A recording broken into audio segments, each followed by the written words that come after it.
Je remercie d'abord les responsables du journal Liberté de m'avoir invité à cette tribune de libre expression pour présenter mon analyse de la situation générale du pays, les pistes de sortie du pays et aussi répondre aux questions qui peuvent intéresser ou préoccuper l'opinion. Sur le constat, les avis sont unanimes. Personne ne peut nier que nous sommes dans un système politique figé, crispé, incapable de mener les réformes que la situation impose. L'absence de cap et de vision sur l'avenir chez des dirigeants qui n'ont d'autre objectif que de se maintenir en place en continuant à capter la rente par la dilapidation des richesses de l'Algérie au pays d'un appauvrissement général du pays est une stratégie qui arrive à terme. Des foyers de tension naissent un peu partout sur le territoire national et dans tous les domaines de la vie publique. Dépassé par la contestation et réduit aux seules méthodes de contrôle policier de la société qui exclut lucidité et analyse, le pouvoir n'a pas payé la mesure de la gravité des problèmes qui agitent les scènes politiques, économiques, sociales et dans le voisinage immédiat du pays. De Toubour, Tatam Narasset et Ain Salah, en passant par Ouahila, Laroua et Adra, les manifestations qui ont lieu de manière récurrente ces derniers mois touchent l'essentiel des villes du sud du pays. Les revendications sociales et de justice des populations se heurtent à l'appareil de répression du régime qui refuse toujours de voir la nature et la profondeur d'un mécontentement qui mûrit depuis des décennies. Le blocage et l'épuisement de la situation signe en réalité les problématiques du dépassement des notabilités locales comme structure de médiation imposée depuis longtemps par le pouvoir central, le manque de crédibilité et de légitimité des émissaires envoyés comme interlocuteurs et la remise en cause des politiques décidées de manière unilatérale pour le règlement des problèmes posés. Ce sont là le signe de la montée d'un véritable mouvement social général qui peut conduire à l'ouverture d'une période de rupture chaotique. Nous considérons que le problème du Sud est un problème politique. Les citoyens souffrent d'un déficit de représentation et vivent une situation d'abandon, de marginalisation et de mépris à la fois des élites, du gouvernement et des médias publics et parapublics. La cassure et la suspicion qui se sont installées entre les populations et les institutions sont des signes qui ne trompent pas. Les différentes mesures annoncées jusque-là n'ont pas été décidées en vue de leur reconnaître une citoyenneté liée et valoriser une fonction sociale crédible et autonome pour rétablir la confiance nécessaire à toute amorce de règlement. L'intégration sociale ne peut être réduite à un assistanat de conjoncture ou à des promesses d'allocation budgétaire désormais difficiles, sinon impossibles à honorer. Cette intégration sociale est subordonnée à l'intégration politique qui inclut une représentation crédible, conséquente et démocratiquement élue, bannit l'unilatéralisme et un paternalisme passé de mode. Les problèmes récurrents de gouvernance ne renvoient pas uniquement à une question de manque de ressources ou d'erreurs de management, même si le pays est piloté actuellement par l'un des gouvernements les plus faibles en termes de compétences et d'expertise depuis l'indépendance. Les problèmes des Algériens sont d'essence politique, ils appellent un traitement et des solutions politiques. Avec l'envoi du directeur général de la Sûreté nationale à Ain Salah pour dialoguer avec les représentants des manifestants quant à l'exploitation du gaz de schiste, un autre palier dans la dégradation de l'État vient d'être franchi. L'aveu est terrible pour le pouvoir et rien n'existe en dehors des démembrements sécuritaires. C'est là un indice qui renseigne sur la confiance qui est régnée entre le chef de l'État, les membres de son gouvernement et les présidents des chambres parlementaires.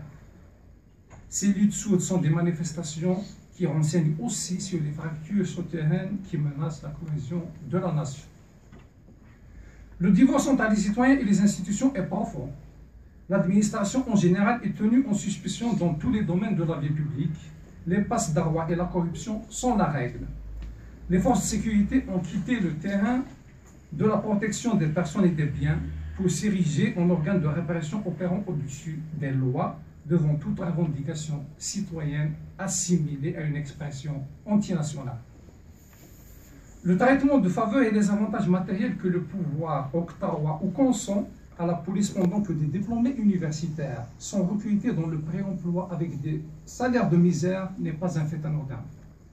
Ces abus sont perçus pour ce qu'ils sont par les Algériennes et les Algériens, à savoir une humiliation dont le retour de manivelle se manifeste par un défi et un rejet de toute forme d'autorité. Dans ce domaine, les exemples sont légion, à commencer par la privatisation de l'institution judiciaire qui érige des obstacles pour étouffer les affaires de détournement des deniers publics et qui fonde les unes des gazettes du monde entier. Une justice qui reste muette devant les menaces de mort proférées contre des citoyens, béie par son absence devant des meurtres commis lors de manifestations, et qui se livre à des autosaisines à la carte pour des propos qui relèvent d'un débat public nécessaire et attendu par les citoyens qui, au demeurant, lui accordent une attention qui se vérifie à chaque fois que l'occasion d'une libre expression est offerte.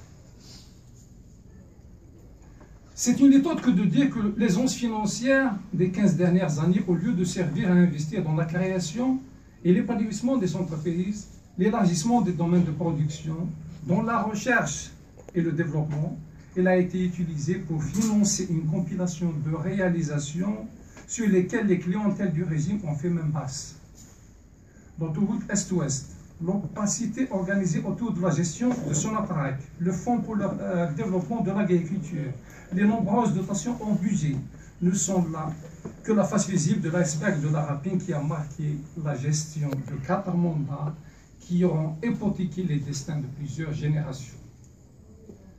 Ces derniers temps, la question du gaz de schiste constitue un sujet médiatique du fait de la contestation de rue que mènent les populations du Sud en général et de Ain Salah en particulier. Dans ce domaine, la protection de l'environnement ne peut être réduite à une coquetterie écologique. Il s'agit d'un risque de pollution irréversible sur la plus grande réserve d'eau souterraine du sous-continent nord-américain. La menace est réelle et un moratoire reconductible tant que les techniques d'extraction fiables à 100% ne sont pas maîtrisées est une mesure de bon sens. Sur un autre plan, la sécurité énergétique de l'Algérie passe par la détermination d'un bouquet énergétique qui limite la vente des ressources énergétiques fossiles pour supplier durablement aux contre-performances du pays au plan industriel et agricole. Le débat le plus large et le plus démocratique doit être mené pour cerner et faire face à l'explosion de la demande intérieure, y compris en abordant la question des pays et les raisons qui freinent les réalisations d'infrastructures moins énergivores, le financement d'une industrie du renouvelable, le solaire en particulier, et l'investissement dans la recherche pour les énergies du futur, comme l'hydrogène.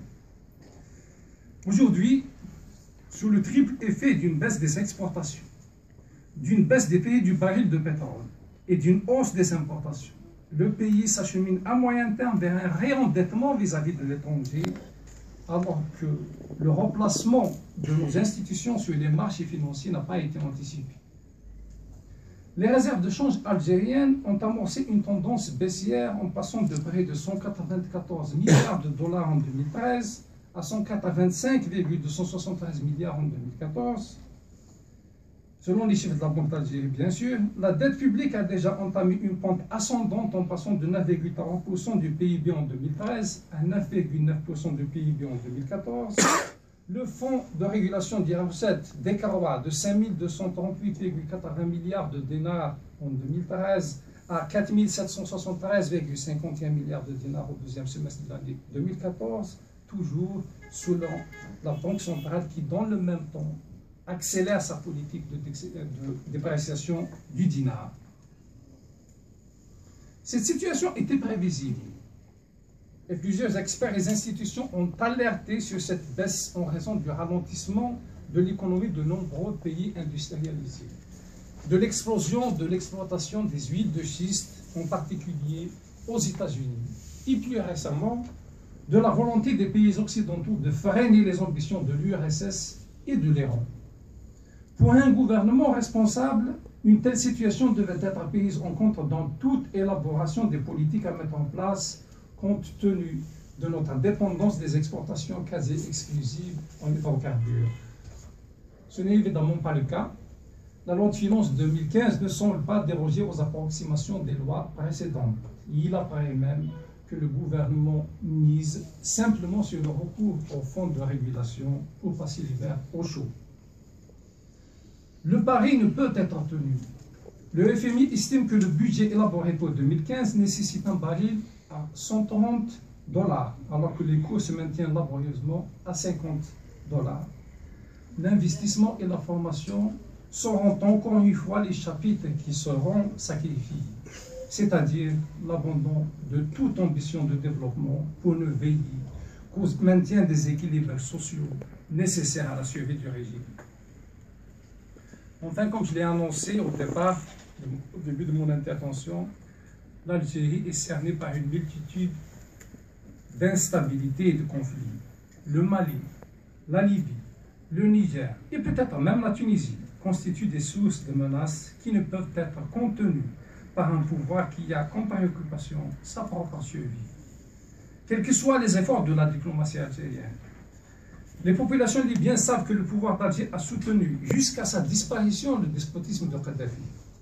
Au Mali, les suspicions envers les revendications des populations touareg ont précipité leurs représentants dans l'hypothèque islamiste ou pour ce qui est du MNLA vers un rapprochement avec le Maroc. C'est bien connu, la diplomatie et le prolongement de la politique intérieure. Le rassemblement de l'opposition autour de la plateforme de Mazafran constitue une chance pour le pays. Ce regroupement atteste de la maturité des acteurs politiques déterminés à épargner au pays les aventures auxquelles l'ont exposé des responsables disqualifiés par leur propre bilan et construire une alternative démocratique, pacifique et graduelle. Les fuites en avant et les manœuvres destinées à faire croire que le régime est porteur d'une autre vision autre que la préservation de ses privilèges doivent impérativement cesser si l'on veut prémunir le pays du chaos. L'Algérie a besoin de mettre à plat ses problèmes et non de s'échiner à écrire une constitution de façon unilatérale que le pouvoir violera à la première embûche institutionnelle.